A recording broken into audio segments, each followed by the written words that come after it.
혹시 중요한 발표나 미팅 자리에서 겉으로는 아주 온화한 미소를 짓고 있는데 입안에서는 어금니끼리 거의 전쟁을 치르고 있었던 경험 없으신가요? 저는 얼마 전에 중요한 프레젠테이션을 마치고 나서야 딱 깨달았어요. 끝나고 나니까 턱이 너무 뻐근해서 두통까지 오더라고요. 생각해보니 발표 내내 저도 모르게 턱에 힘을 꽉 주고 있었던 거죠. 마치 그 비밀 요원이 입안에 감춘 도청 장치를 들킬까봐 입술만 겨우 움직여서 아, 네, 잘 알겠습니다 하고 말하는 것처럼요. 아, 정말 많은 분들이 공감하실 이야기네요. 긴장하거나 집중하면 자신도 모르게 턱을 금고처럼 꽉 잠그는 건 아주 흔한, 무의식적인 습관입니다. 사실 알렉산더 테크닉의 창시자인 프레더릭 마사이어스 알렉산더 본인도 원래 유명한 연극 배우였거든요. 그런데 중요한 무대에서 자꾸 목소리가 잠기는 문제 때문에 이 기법을 발견하게 됐다고 하죠. 그 원인이 바로 목과 턱의 불필요한 긴장이었고요. 아, 시작점 자체가 목소리 문제였군요. 오늘 저희가 살펴볼 자료들이 바로 그 문제를 다루고 있죠. 이 비밀 요원 턱을 해제하고 우리 몸 전체를 하나의 근사한 악기처럼 자연스럽게 울리게 만드는 방법에 관한 것들이요. 알렉산더 테크닉의 핵심 원리인 턱의 자유랑 전신 공명에 대해 아주 깊이 파고들어 보려고 합니다. 맞습니다. 오늘 이야기의 핵심은 크게 두 가지로 요약할 수 있습니다. 첫째는 턱을 억지로 힘줘서 벌리거나 내리는 게 아니라 마치 그네가 흔들리듯 자연스럽게 중력에 맡겨서 놓아주는 법을 배우는 것이고요. 둘째는 그 결과로 목소리가 더 이상 목에서 이렇게 쥐어짜내는 소리가 아니라 몸통 전체에서부터 자연스럽게 울려 퍼지게 만드는 겁니다. 단순히 발성 기술을 넘어서 우리 몸과 긴장의 관계를 근본적으로 다시 생각해보는 그런 시간이 될 겁니다. 좋습니다. 그럼 첫 번째 주제, 그네로서의 턱부터 시작해보죠. 자료에서 턱은 머리뼈에 매달려 있다, 즉 서스펜드라는 표현을 쓰는데 처음엔 이게 무슨 뜻인가 싶었어요. 그냥 붙어있는 게 아니라 매달려 있다는 게 어떤 차이를 만드는 건가요? 바로 그 지점이 관점의 전환이 시작되는 것입니다. 우리는 보통 턱뼈가 두개골의 일부라고 생각하잖아요. 네, 그냥 한 덩어리라고 생각하죠. 근데 해부학적으로 보면 턱뼈는 근육과 인대를 통해서 두개골에 걸쳐져 있는 구조에 더 가깝습니다. 놀이터 그네가 튼튼한 쇠사슬로 기둥에 매달려 있는 것처럼요. 이 이미지가 왜 중요하냐면 우리가 턱에 주는 힘의 방향에 대한 인식을 완전히 바꿔주기 때문입니다. 힘의 방향이요? 잠시만요. 그럼 제가 평소에 입을 그냥 다물고 있을 때도 사실은 턱을 들어 올리려고 계속 미세한 힘을 주고 있었다는 건가요? 저는 그냥 힘을 빼고 있으면 입이 저절로 닫히는 거라고 생각했는데 이거 생각지도 못한 사실인데요? 정확합니다. 대부분의 사람들이 인지하지 못하지만 우리는 중력에 대항해서 턱이 아래로 떨어지지 않도록 계속해서 턱 주변 근육들을 사용하고 있어요. 특히 교근이라고 하는 아주 강력한 근육들을 사용해서 턱을 위로 당겨 붙들고 있는 거죠. 이게 우리의 기본값이 되어버린 거예요. 그래서 알렉산더 테크닉에서는 입을 벌린다는 개념 대신 턱을 붙들고 있던 힘을 놓아준다, 즉 릴리스한다는 표현을 씁니다. 아, 자료에서 언급된 억제, 이니비션이라는 개념이 바로 이것이죠. 불필요한 긴장을 유발하는 습관적인 반응을 의식적으로 멈추는 겁니다. down. 턱을 억지로 끌어내리지 말고 그냥 툭 떨어지게 두라는 문장이요. 힘을 줘서 아래로 내리는 게 아니라 위로 당기고 있던 힘을 그저 빼기만 하면 네, 중력이 알아서 나머지를 해준다는 거군요. 그네를 잡고 있던 손을 놓으면 그네가 알아서 아래로 움직이는 것처럼요. 바로 그겁니다. 턱을 움직이는 주체가 나의 의지나 근육의 힘이 아니라 중력이라고 생각의 주체를 한번 바꿔보는 거죠. 우리는 그저 중력이 제 할 일을 할 수 있도록 길을 비켜주기만 하면 됩니다. 그런데 많은 분들이 이걸 시도할 때 흔히 하는 실수가 있어요. 어떤 실수요? 턱에 힘을 빼라고 하면 턱을 갑자기 앞으로 쭉 내밀거나 입을 과장되게 크게 벌리려고 하거든요. 아, 맞아요. 저도 지금 해보려니까 뭔가 어색해서 저도 모르게 턱을 앞으로 살짝 내밀게 되네요. 그게 아니군요. 네, 그건 또 다른 긴장을 만드는 행동일 뿐입니다. 이상적인 움직임은 턱이 아래로 그리고 살짝 뒤로 움직이면서 툭 떨어지는 느낌이에요. 턱 관절이 경첩처럼 움직이는 게 아니라 그네처럼 부드러운 홀을 그리며 움직인다고 상상해 보세요. 이 작은 생각의 전환이 목과 어깨, 나아가 몸 전체의 긴장 패턴을 바꾸는 아주 중요한 첫 단추가 됩니다. 그 근의 비유가 정말 강력하네요. 턱을 내 몸의 일부가 아니라 잠시 중력에 빌려준 추라 생각하니까 오히려 편안해지는 느낌이에요. 자, 그럼 이렇게 턱이 그네처럼 자유롭게 흔들릴 수 있게 되면 이게 어떻게 제 목소리를 바꾼다는 건지 아직은 잘 연결이 안 되거든요. 턱하고 목소리 사이에 무슨 비밀 통로라도 있는 건가요? 하하하, 비용일 통로라기보다는 막혀있던 고속도로가 뚫리는 것에 값습니다. 여기서 자료가 강조하는 두 번째 핵심 개념, 전신공명, 즉 홀바디 레조넌스가 등장합니다. 혹시 목소리가 어디서 만들어진다고 생각하세요? 대부분은 목이나 성대라고 답할 겁니다. 그렇죠. 성대가 울려서 소리가 나는 거 아닌가요? 반은 맞고 반은 틀립니다. 성대는 소리의 진동을 시작하는 아주 작은 엔진일 뿐이에요.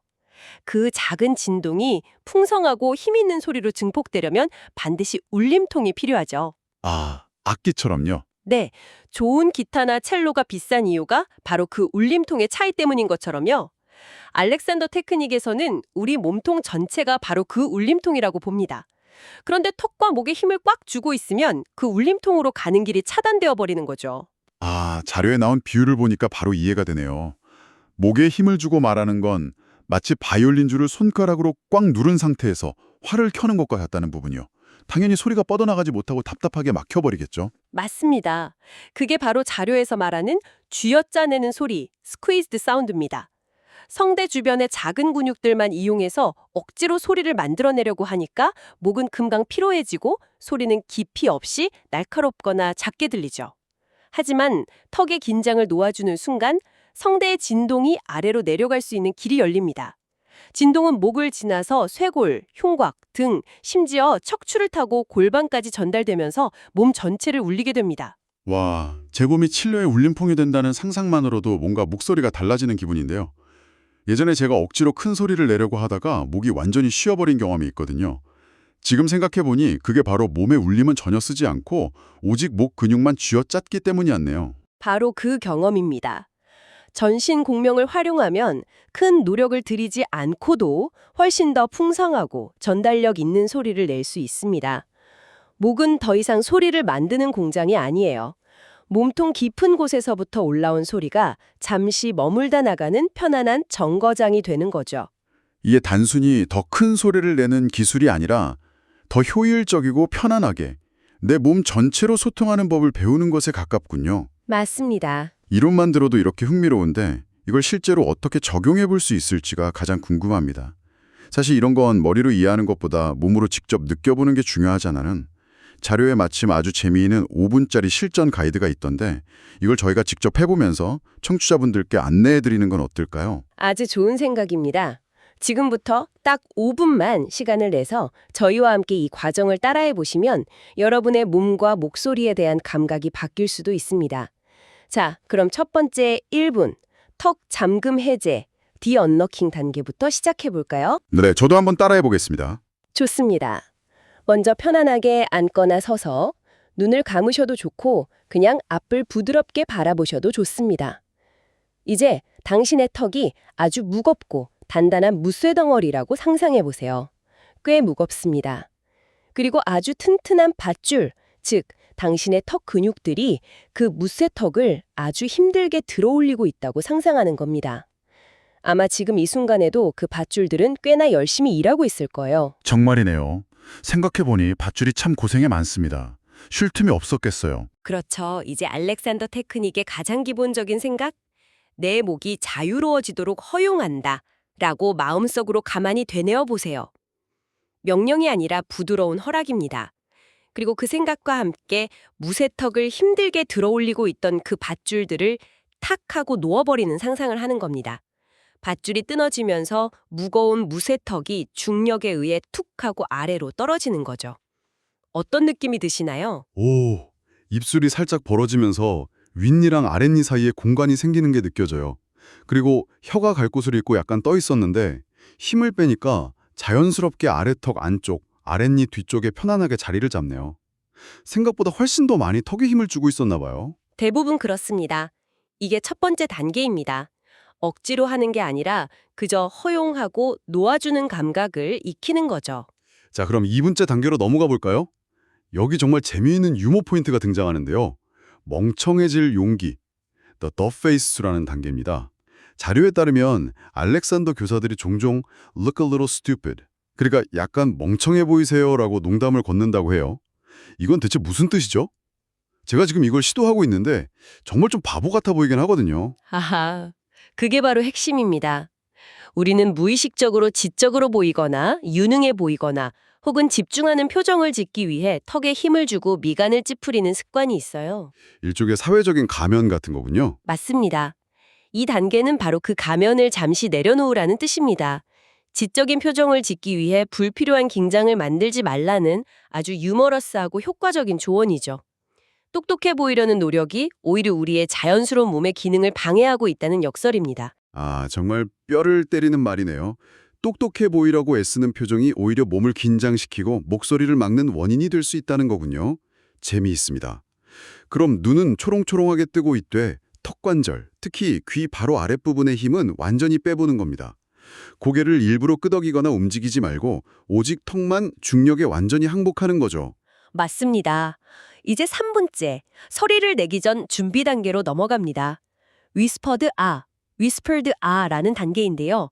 본격적으로 소리를 내기 전에 공기가 나가는 길을 먼저 부드럽게 열어주는 과정입니다. 먼저 코로 아주 부드럽고 조용하게 숨을 들이마셔 보세요. 배만 볼록 내미는 게 아니라 등과 옆구리까지 몸통 전체가 360도로 부드럽게 확장되는 느낌으로요. 네, 숨을 들이마셨습니다. 이제 내쉬면서 아주 작고 부드러운 거의 공기 소리에 가까운 속삭임으로 아 하고 길게 소리를 내보는 겁니다. 성대에 거의 힘이 들어가지 않아야 해요. 이때 아주 중요한 상상이 필요한데요. 이 아라는 속삭임이 입안에서 맴도는 게 아니라 입천장을 타고 부드럽게 솟구쳐 올라서 머리 위로, 앞으로 그리고 위로, forward and up으로 뻗어나간다고 상상하는 겁니다. 아, 소리의 방향성을 위로 그리고 앞으로 설정해 주는 거죠. 이렇게 하면 소리가 목에 갇히지 않고 바깥으로 쉽게 흘러나갈 수 있는 길을 터주게 됩니다. 이걸 해보니까 소리를 낸다는 느낌보다는 그냥 따뜻한 공기가 입 밖으로 흘러나간다는 느낌에 가깝네요. 목에는 전혀 부담이 없고요. 신기합니다. 아주 잘하고 계신 겁니다. 그 감각이 중요합니다. 이제 마지막 2분, 몸통으로 대화하기, 터킹 톨소 단계입니다. 드디어 여러분이 말하는 첼로가 되어보는 시간입니다. 좋습니다. 제가 바로 스트라디바리우스가 되어보겠습니다. 아하, 좋습니다. 방금 느꼈던 그 편안한 호흡의 길 위에서 누군가 당신의 성대라는 줄을 아주 가볍게 통 하고 튕겼다고 상상해 보세요. 그 작은 진동이 이제 턱과 목에 막히지 않고 가슴과 등으로 복부 깊은 곳까지 쫙 퍼져나간다고 느껴보는 겁니다. 이 느낌을 가지고 몇 가지 간단한 말을 해보는 거죠. 예를 들어 안녕하세요, 반갑습니다, 오늘 날씨가 참 좋네요 같은 일상적인 문장들이요. 안녕하세요. 반갑습니다. 와, 이거 정말 다른데요? 평소처럼 목에서 소리를 만들려고 할 때랑은 느낌이 완전히 달라요. 소리가 가슴 중앙에서부터 시작해서 울리는 것 같아요. 그리고 턱이 살짝 떨리는데 이거 괜찮은 건가요? 오히려 아주 좋은 신호입니다. 자료에서도 턱이 살짝 떨리거나 미세하게 움직여도 괜찮다고 하죠. 그건 턱이 긴장해서 풀려나서 소리의 진동에 자유롭게 반응하고 있다는 뜻입니다. 턱을 꽉 잡아서 통제하려고 하지 말고 소리가 나갈 때 턱이 자유롭게 춤추도록 그냥 내버려 두세요. 아, 턱은 소리를 가두는 감옥이 아니라 소리가 자유롭게 지나가는 문일 뿐이니까요. 턱은 감옥이 아니라 문이다. 오늘 기억해야 할 문장이 또 하나 늘었네요. 이 짧은 5분 연습만으로도 제 몸에 대한 감각이 꽤 선명해지는 것 같습니다. 오늘 우리가 함께 살펴본 자료들의 핵심 메시지를 한 문장으로 요약하자면 바로 이것일 겁니다. 말은 입으로만 하는 것이 아니라 편안하게 이완된 몸 전체로 하는 것이다. 턱과 목의 긴장은 단지 목소리 문제에서 그치지 않고 우리 몸 전체의 균형과 편안함, 심지어는 감정 상태에까지 영향을 미칩니다. 정말 그렇겠네요. 일상에서 누군가와 대화하다가 문득 턱이 뻐근해지거나 목소리가 답답하게 느껴진다면 오늘 나눈 이야기들을 잠시 떠올려보면 좋겠습니다. 아, 내가 지금 비밀 요원 모드가 됐구나. 나는 울림이 좋은 첼로인데. 하고 말이죠. 아주 훌륭한 적용법입니다. 그 작은 자각의 순간이 불필요한 긴장의 고리를 끊는 시작이 될 수 있습니다. 이야기를 나누다 보니 이런 생각도 드네요. 턱의 자유라는 게 단순히 편안한 목소리만을 의미하는 건 아닐지도 모르겠습니다. 어쩌면 그것은 불필요한 긴장과 보여주기 위한 노력에서 벗어나 자기 본연의 모습을 찾는 과정과도 맞닿아 있는 것 같아요. 완벽하고 지적이고 흐트러짐 없는 모습을 보여줘야 한다는 압박감에 나도 모르게 턱을 꽉 깨무는 대신에 잠시 멍청해 보일 용기를 내어 턱에 힘을 풀어보는 것. 그 작은 신체적 변화가 우리의 소통 방식, 나아가 삶을 대하는 태도에까지 어떤 나비 효과를 가져올 수 있지 않을까요? 아주 중요한 지적입니다. 몸의 습관은 곧 마음의 습관과 깊이 연결되어 있으니까요. 몸의 자유는 생각의 자유로, 또 관계의 자유로 이어질 수 있습니다. 오늘 하루 대화하는 중간중간 의식적으로 턱의 긴장을 한번 풀어보는 것에서 시작해보면 어떨까요? 그리고 한 걸음 더 나아가 우리 몸이 턱 말고 또 어떤 다른 이야기를 들려주고 싶어 하는지 가만히 귀 기울여보는 시간을 가져보는 것도 좋을 것 같습니다.